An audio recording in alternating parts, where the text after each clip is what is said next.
Hi viewers, welcome to our channel. ఈ వీడియోలో మనం మెయిన్‌గా మాట్లాడబోయే విషయం ఏంటంటే, నిన్న ఒక మీడియా ఛానల్‌కి జేసీ ప్రభాకర్ రెడ్డి, తాడిపత్రి ఎమ్మెల్యే జేసీ ప్రభాకర్ రెడ్డి ఒక ఇంటర్వ్యూ ఇత్తూ ఆయన కొన్ని కీలక వ్యాఖ్యలైతే చేశారు. ఎవరి మీదనంటే మెయిన్‌గా నారా లోకేష్ గారికి ఫేవర్‌గా, పవన్ కళ్యాణ్ గారికి వ్యతిరేకంగా చేశారు.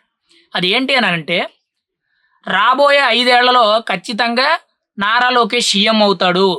చంద్రబాబు నాయుడు గారు సెంట్రల్‌కి వెళ్ళిపోతారు అని చెప్పారు. బానే ఉంది. అక్కడ వరకు కూడా వాళ్ళ పార్టీ నాయకుడు కాబట్టి వాళ్ళ అభిప్రాయం ఎటువంటి తప్పు లేదు. ఖచ్చితంగా ప్రోత్సహించుకోవడంలో మనం కూడా వ్యతిరేకంగా మాట్లాడకూడదు. కానీ పవన్ కళ్యాణ్ గారి గురించి అడిగేటప్పుడు ఆయన నాకు అవగాహన లేదు. ఆయన ఎలా ప్రవర్తిస్తాడో, ఆయన ఏం చేస్తాడో, ఆయనకి పరిపాలన వచ్చో రాదో అనేటట్టు ఈయన మాట్లాడారు. ఇప్పుడు నారా లోకేష్ గారి గురించి రాబోయే 5 ఏళ్లలో సీఎం అవుతారని చెప్పి ఏదైతే పాజిటివ్‌గా చెప్పారో, మరి అదే మొక్క పవన్ కళ్యాణ్ గారు కూడా సీఎం అయ్యే అవకాశం ఉంది. కానీ ఆ అదృష్టం అనేది ఈ 5 ఏళ్లలో దక్కుద్దా? లేదనంటే రాబోయే 5 ఏళ్లలో దక్కుద్దా? లేదనంటే ఇంకొంచెం టైం పడద్దా? అనేది ప్రజలు నిర్ణయిస్తారని చెప్పడం కొంత సమంజసంగా ఉంటది. కానీ పవన్ కళ్యాణ్ అంటే నాకు అవగాహన లేదు. ఆయన ఎలా ప్రవర్తిస్తాడో నాకు తెలీదు అనంటే అసలు ఆ మాటలకి అర్థం ఏంటి అనేది అర్థం కావట్లే. ఇక్కడ ఆల్రెడీ మొన్న డిప్యూటీ సీఎం గురించి గత 15 రోజుల కిందట పెద్ద రచ్చ అయింది. ఆ రచ్చ మీద టీడీపీ హైకమాండ్ కూడా ఎవరు కూడా ఆ విషయం గురించి మాట్లాడకూడదని చెప్పి పార్టీ అఫీషియల్‌గా ఒక అనౌన్స్‌మెంట్ ఇచ్చారు. ఇటు జనసేన పార్టీ తరపు నుంచి మెయిన్‌గా పవన్ కళ్యాణ్ గారి తరపు నుంచి ఒక అనౌన్స్‌మెంట్ వచ్చింది. పార్టీ రూల్స్ ప్రకారంగా కూడా ఒక అనౌన్స్‌మెంట్ అనేది వచ్చింది.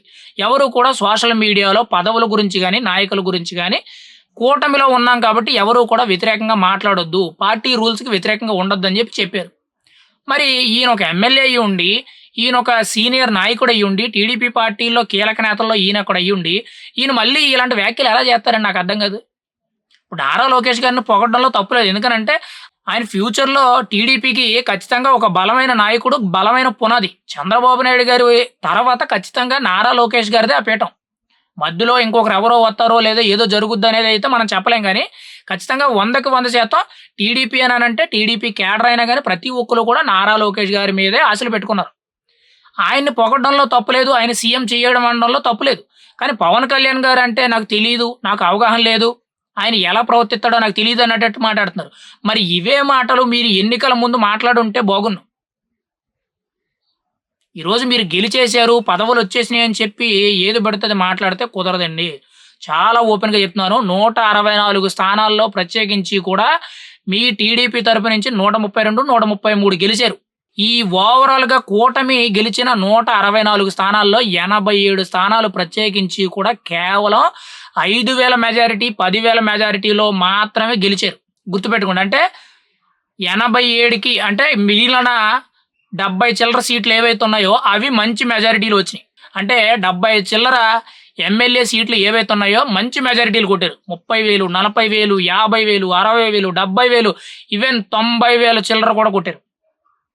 కానీ మిగిలిన 87 సీట్లు ఏవైతే ఉన్నాయో ఇవి కేవలం ఎడ్జ్‌లో అంటే మెజారిటీ ఆఫ్ ది ఎడ్జ్‌లో 5,000, 10,000 మెజారిటీలో గెలవడం జరిగింది. మరి ఆ 87 సీట్లు గెలవడానికి కారణం ఎవరు అనంటే ఎడ్జ్‌లో కూడా గెలవడానికి కారణం ఎవరంటే పవన్ కళ్యాణ్ పొత్తు ఫ్యాక్టర్. పవన్ కళ్యాణ్ అనే వ్యక్తి పొత్తు పెట్టుకోకపోతే ఒకవేళ పవన్ కళ్యాణ్ ఈరోజు ఆ స్థాయికి రాకపోవచ్చు. కానీ ఖచ్చితంగా ఎమ్మెల్యే కింద గెలుస్తాడు. అది పక్కన పెడదాం. తన 21 ఎమ్మెల్యేల్లో ఖచ్చితంగా ఒక 10 ఎమ్మెల్యేలో, 15 ఎమ్మెల్యేలో గెలుస్తాడు. ఎంత లేదన్నా గాని. మిగిలిన సీట్లు పోయినాయి అనుకుందాం.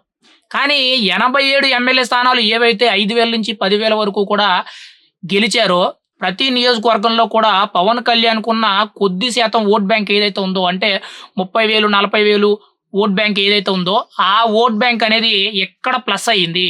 ఆ ఓట్ బ్యాంక్ అనేది ప్లస్ అవ్వకపోతే ఈ 87 స్థానాలనేవి ఖచ్చితంగా కూటమి విడివిడిగా పోటీ చేసినట్లయితే ఖచ్చితంగా ఆ స్థానాలన్నీ కూడా జగన్మోహన్ రెడ్డి పట్టుకుపోతాడు. అలా పట్టుకెళ్ళినట్లయితే ఇక్కడ 87 సీట్లు, ఇక్కడ జగన్మోహన్ రెడ్డికొచ్చిన 11 సీట్లు కౌంట్ చేసుకుంటే ఎంత చూడండి. 98 స్థానాలు ఎన్నో వస్తాయి సుమారుగా. 98 స్థానాలనంటే 175కి ఆయనే సీఎం. అర్థమైంది కదండీ! అది. ఇప్పుడు ఈరోజు పదవులొచ్చినాయని చెప్పి పవన్ కళ్యాణ్ అంటే ఎవరో నాకు తెలీదు. పవన్ కళ్యాణ్ అంటే నాకు అవగాహన లేదు. ఆయన ఎలా మాట్లాడతాడో, ఎలా ప్రవర్తిస్తాడో నాకు తెలీదనంటే, ఆయన ప్రవర్తించిన తీరు వల్లే, ఆయనేసిన ఒక గేమ్ వల్లే, ఆయన చేసిన ఒక ప్లాన్ వల్లే ఈరోజు కూటమి ప్రభుత్వం అనేది అధికారంలోకొచ్చింది. కేంద్ర ప్రభుత్వం నుంచి నిధులనేవి వరాల జల్లు కింద కురుతున్నాయి. ఈరోజు ఆంధ్రప్రదేశ్‌లో ఏ నిధులొచ్చినా గాని మొట్టమొదటి కారణం పవన్ కళ్యాణ్ గారు. పవన్ కళ్యాణ్ అనే వ్యక్తే లేకపోతే ఈరోజు పొత్తు అనేది గెలవదు. గెలవకపోతే కూటమి అవసరం అనేది మెయిన్‌గా ఎన్‌డీఏ కూటమిలో భాగంగా మోడీ గారు మూడోసారి ప్రధానమంత్రి అవ్వడానికి అవకాశం లేదు.